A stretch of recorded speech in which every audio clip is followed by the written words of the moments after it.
Hey, here we are on Woodworking with Wes, not in the shop. We're going to do some paperwork today. I've always wanted to do a video where I showed you how I started a job, how I went through the bidding process and all the way through. We'll talk a little bit more about that at the end of the video, but first off I wanted to do a little review on a tape measure. Let's start there. I wanted to talk a little bit about tape measures and how to read a tape measure. I know most of you probably know how to read a tape measure, but the other day I called a client for a measurement check while I was in the shop working, and when he got through giving me the measurement, it was 12 and 2 little marks and 1 big mark. And so I knew he didn't know how to read what I was after.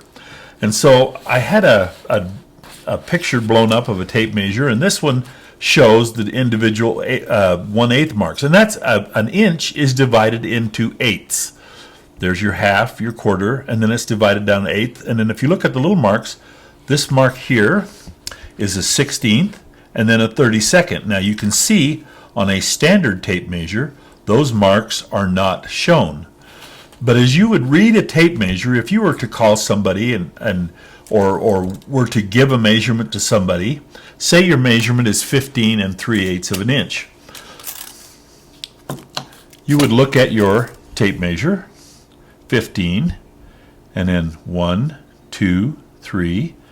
This is your quarter, this is your 3/8, this is your half. And that's how you would give the measurement. You would give the measurement as 15 3/8. Now, let's say your measurement is halfway between your 3/8 and your half inch. That is divided now into the sixteenths.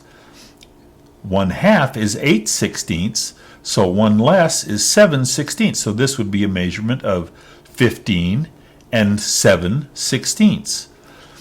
It's important when you give a measurement to always know that you're measuring from little to big. So if you give a measurement, be sure that you don't come in here, you're 15 and 7/16.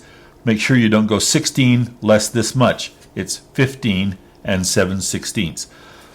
These are all very simple things to do, and I don't even remember when I learned how to read a tape measure, but it just kind of surprised me when I asked that client for a measurement and he couldn't give it to me so that I could have the measurement that I needed. And I just kind of wanted to go over it. It's a very simple thing.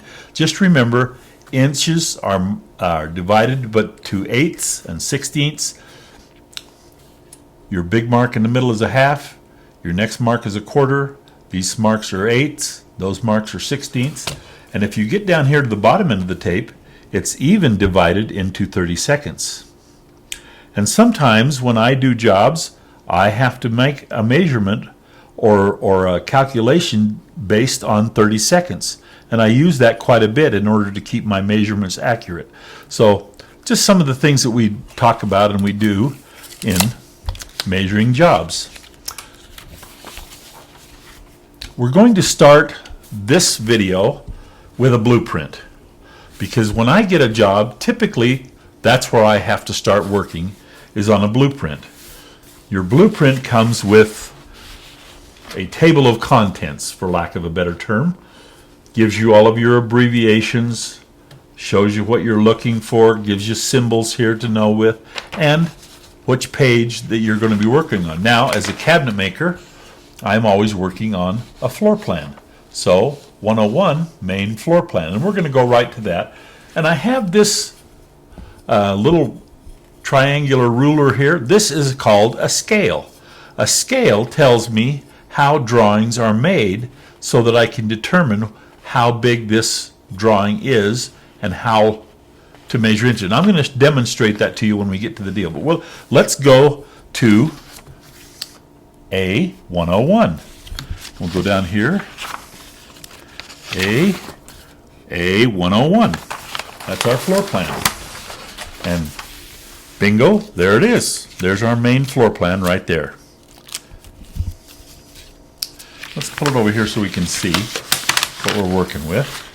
Now, like I say, as a cabinet maker, we're mostly concerned about the kitchen. Kitchen is right here. You can see where the cabinets are drawn. This is your stove. You can tell that. It's a kitchen island. Well, it tells us our kitchen is here. This is a bathroom. We have a vanity sink here, but we don't have a vanity.